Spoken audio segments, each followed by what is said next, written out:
నమస్తే. టీవీవీఎల్ ఆస్ట్రోవిజన్ ఛానల్కి స్వాగతం. నా పేరు Vijayalakshmi, Vedic and KP astrologer. ఈ వీడియోలో 2026 సంవత్సరంలో ఎట్ ప్రజెంట్ గోచారంలో రాహుకేతువులు సంచరిస్తున్నారు కదా. ఎట్ ప్రజెంట్ గోచారంలో 2026 సంవత్సరంలో గోచార రాహు కేతువులు ప్రభావాలు వివిధ లగ్నాల మీద ఎలా ఉంటుంది, ఏ ప్రభావాలు ఏ విషయాలకి ఎక్కువగా ప్రభావం ఉంటుంది అనేది ఈ వీడియోలో చెప్పుకుందాము. అయితే ముందుగా ఛానల్ని సబ్స్క్రైబ్ చేయగలరు, షేర్ చేయగలరు, లైక్ చేయగలరు. ధన్యవాదములు. అయితే ఎక్కువగా 2020 సంవత్సరంలో రాహుకేతు సంచారం అనేది ఈ 2025లో మే 18 నుండి కూడా రాహువు కుంభరాశిలో సంచారం చేస్తున్నాడు, కేతువు సింహరాశిలో సంచారం చేస్తున్నారు. వీరు 2026 సంవత్సరం డిసెంబర్ 5 వరకు కూడా కుంభరాశిలో రాహువు, సింహరాశిలో కేతువు సంచరించి తదుపరి డిసెంబర్ 5 తర్వాత మకర రాశిలో రాహువు, కర్కాటక రాశిలో కేతువు ప్రవేశించి సంచరించడం జరుగుతుంది. ఇది వీరి సంచార వివరాలు. ఈ దశల్లో ఈ పీరియడ్లో ఇలా సంచరిస్తారు. అయితే రాహుకి కుంభరాశి స్వస్థానం అని చెప్తారు. మంచి ఇది. సింహరాశిలో కేతువు మకా నక్షత్రం కూడా ఉంటుంది. 3 నక్షత్రాలు ఉంటాయి అక్కడ, మకా, పుబ్బ, ఉత్తర ఫల్గుణి. ఇక్కడ ఈ శతభిషం, ధనిష్ట, ఉత్తర భాద్రపద అనేది వీళ్ళందరికీ కూడా ప్రభావాలు ఇతర ద్వాదశ లగ్నాల వారికి కూడా వీరి ప్రభావాలు ఆయా రాశుల స్థానాలను బట్టి ఎలాంటి ప్రభావాలు ఉంటాయి, కేతు రాహు సంచారాలు ఎలాంటి ప్రభావాలు కలగజేస్తారు ఈ రాశులకి అనేది చూద్దాం. ముందుగా మేషరాశి. ఈ మేషరాశి వారికి 11వ స్థానంలో రాహు సంచారం జరుగుతుంది. ఎదురుగుండా కాలపురుష కుండలిలో మేషరాశికి 5వ స్థానం అయిన సింహరాశిలో కేతు మీద దృష్టి ఉంటుంది. 5వ స్థానం మీద కూడా కేతు ప్రభావాలు ఉంటాయి అనేది చెప్పచ్చు. అయితే దీని మూలంగా కెరీర్ పరంగా సవాళ్లు ఎదురవుతాయి. వ్యాపారస్తులకి కూడా ఆకస్మిక నష్టాలు వచ్చే అవకాశాలు ఉన్నందున పెట్టుబడుల విషయంలో జాగ్రత్త వహించాల్సి ఉంటుంది. ఈ 2026 సంవత్సరంలో ఈ మేషరాశి వారు ఈ రాహు సంచారం వలన, కేతు సంచారం వలన కూడా 5 వాణిజ్యపరమైన విషయాలు కూడా 5లో ఉంటాయి అనేది గ్రహించాలి. ఇక్కడ ఈ విధమైన జాగ్రత్తలు ఈ విధమైన పెట్టుబడుల విషయంలో జాగ్రత్త పడాలి. ఆ విషయానికి ప్రభావం ఉంటుంది. ఇక వృషభ రాశి వారికి 10వ స్థానంలో రాహువు, 4వ స్థానంలో కేతువు. ఇది ఎక్కువగా రాహుకేతు సంచారం వీరికి అత్యంత శుభప్రదంగా ఉంటుంది అనేది చెప్పచ్చు. ఎందుకంటే వ్యాపార లాభాలు ఉంటాయి, ఉద్యోగంలో పదోన్నతులు మరియు ఆర్థిక స్థిరస్థాన్ని ఇస్తారు వీరిద్దరూ కూడా. వృషభ రాశి వారికి 10వ స్థానంలో అనేది. ఇక మిథున రాశి వారికి 9వ సంచారం, తృతీయంలో కేతువు. మంచి అదృష్టం వరిస్తుంది అనేది చెప్పచ్చు. కెరీర్ అవకాశాలు పెరుగుతాయి, వివాహ ప్రయత్నాలు కూడా ఫలించే అవకాశం ఉంది. రాహుకేతువులు ఈ విషయాలకి అనుకూలిస్తారు మిథున రాశి వారికి అనేది చెప్పచ్చు. ఇక జన్మ జాతకంలో ఇతర దృష్టిలు, యుతి వాటి మూలంగా ప్రభావాలు కొద్దిపాటి మారతాయి అనేది.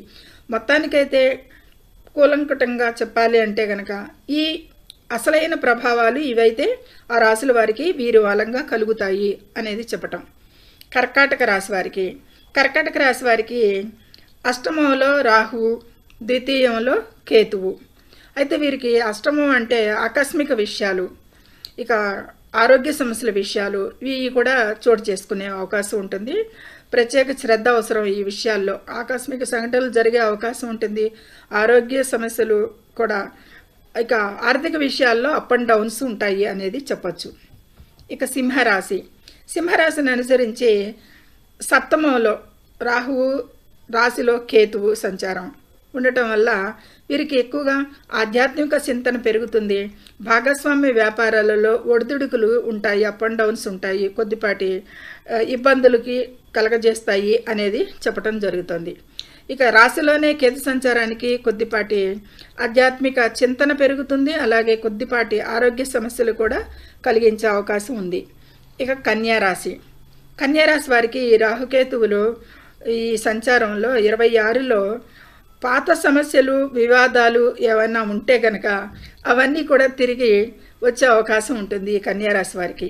ఎందుకంటే కన్యారాశి వారికి 6లో 6 శత్రుస్థానం, రోగస్థానం, ఇవన్నీ కూడా మళ్ళీ తిరగబెట్టే అవకాశం ఉంటుంది అనేది సూచిస్తున్నారు వీళ్ళిద్దరూ. దీన్ని బట్టి వ్యయస్థానంలో కేతు కాబట్టి కొద్దిపాటి ఇబ్బందులే ఉంటాయి కన్యారాశి వారికి. ఈ గ్రహ సంచారాల వల్ల వివాదాలకు కానీ పాత సమస్యలు ఏమన్నా ఉన్నా కానీ చట్టపరమైన ఇబ్బందులు ఎక్కువగా కలిగే అవకాశాలు ఈ సంవత్సరంలో వీరి వల్ల ఈ ప్రభావాలు ఉంటాయి. ఈ విషయాల్లో జాగ్రత్త తీసుకోవాలి. ఇక తులారాశి వారికి 5లో రాహు సంచారం, ఇక 11లో కేతు సంచారం జరుగుతుంది. 5, 11 ఇది కూడా అంత పెద్ద ఆరోగ్యకరమైన స్థితిలు కాదు అనేది చెప్పచ్చు. ఈ రెండిటికి కూడా ఆర్థికంగా అయితే కనుక అద్భుతమైన సమయం అనేదే చెప్పచ్చు. 11లో లాభస్థానంలో కేతు బాగానే, 5లో పంచమంలో రాహువు సృజనాత్మకత, కొంచెం వాణిజ్యపరంగాను ఈ విధమైన అనుకూలతలే ఉన్నా కానీ ఆర్థికంగా అద్భుతమైన సమయం అనేది చెప్పచ్చు. అప్పుల బాధ నుండి కూడా వీరికి విముక్తి లభిస్తుంది. ఈ కాలంలో ఊహించని ధనలాభాలు పొందుతారు అనేది చెప్పచ్చు. ఈ విధమైన తులారాశి వారికి ఈ రాహుకేతువులు అనుకూలంగా ఉన్నారు 2026 సంవత్సరంలో అనేది చెప్పచ్చు. ఇక వృశ్చిక రాశి, ఈ వృశ్చిక రాశిని అనుసరించి 4లో రాహువు, 10లో కేతువు కాబట్టి వీరికి 4లో రాహువు, 10లో కేతువు. ప్రయాణాలు అయితే కలిసి వస్తాయి అనేది చెప్పచ్చు. దూర ప్రాంత పర్యటనలు చేసే అవకాశాలు వృశ్చిక రాశి వారికి రావచ్చు. తండ్రి లేదా గురువులతో చిన్నపాటి విభేదాలు రావచ్చు అనేది సూచిస్తుంది. ఈ విధమైన అననుకూలతలు కొద్దిపాటి ఉన్నా కొద్దిపాటి మిశ్రమంగా కూడా ఉంటాయి. ప్రయాణాలు అయితే కలిసి వచ్చేలా చేస్తాయి. దూర ప్రాంత పర్యటనలు చేసే అవకాశాలు కూడా వస్తాయి.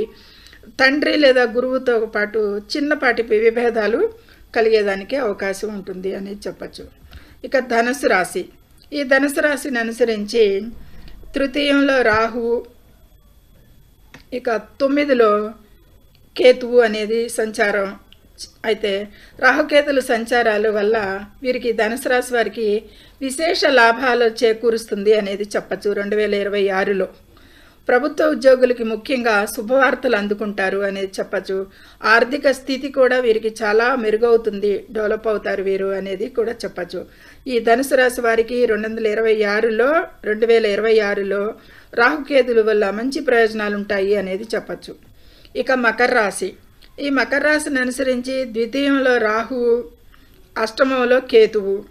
అయితే వీళ్ళకి కొద్దిపాటి అననుకూలతలే కలగచ్చు. ఎందుకంటే 2లో ఆర్థిక స్థానంలో రాహువు, 8లో కేతువు.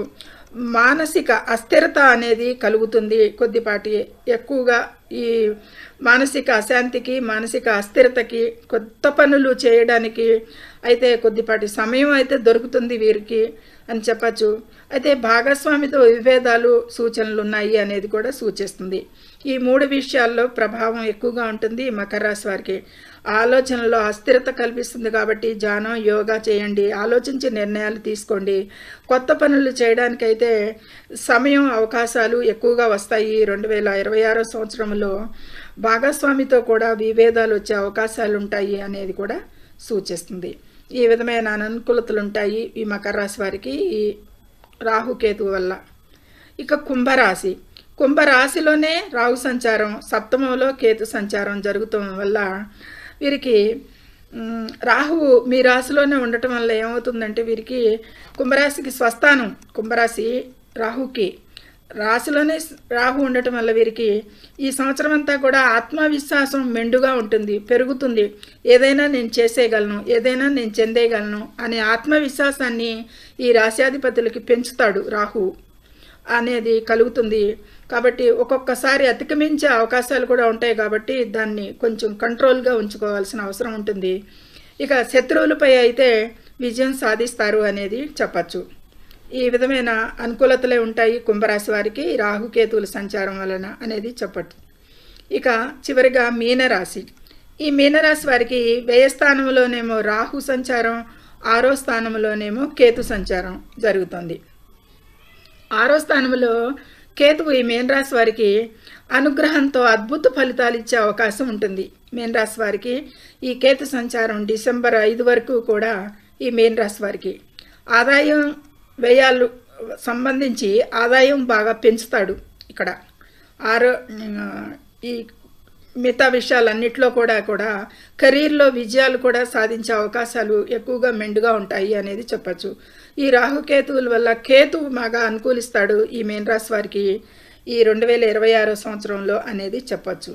ఈ విధమైన అనుకూలతలు మిశ్రమంగా శుభాశుభ ఫలితాలు ద్వాదశ లగ్నాల వారికి చెప్పుకోవటం జరిగింది.